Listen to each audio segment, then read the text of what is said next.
Hey liebe Leute, Mr. J und Mike, heute mit einem kleinen Special über Black Ops 2 und zwar über das Perk Ghost. Der Rufus und ich haben uns gefragt, du, was für Arten gibt es für Bewegung, ohne dass die Drohne uns sieht? Und das haben wir jetzt untersucht. Zusammen haben wir das ganze Zeug natürlich auf der Map ausprobiert und sind auf ein paar erstaunliche Ergebnisse gekommen.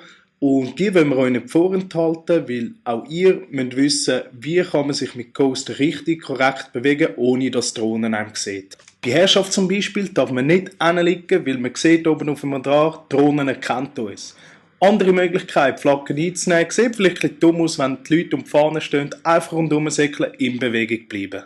Natürlich schauen, dass man einfach nicht zu weit weg ist von der Flagge, damit man sie auch wirklich reinnehmen kann.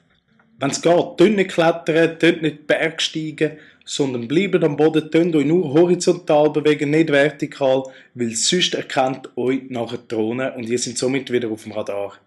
Jetzt kommen wir noch schnell zu den Fortbewegungsarten. Liegend auf dem Bauch, überhaupt nicht gut, die langsamste Art sich fortbewegen.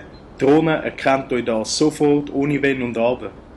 Dann natürlich die normale Fortbewegungsart, 6 Rennen oder normal Laufen.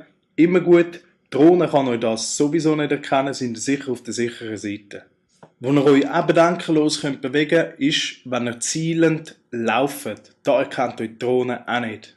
Was ich nicht machen würde, ist alles unterhalb vom Stehen, also in der Hockey laufend normal oder in der Hockey zielend sich fortbewegen. Da erkennt euch die Drohne sofort, weil ihr einfach zu langsam sind.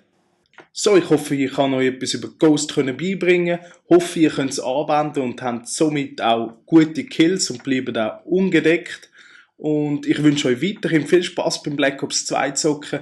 Man hört sich im nächsten Commentary und ich wünsche euch viel Spaß und einen schönen Abend. Schönen zusammen.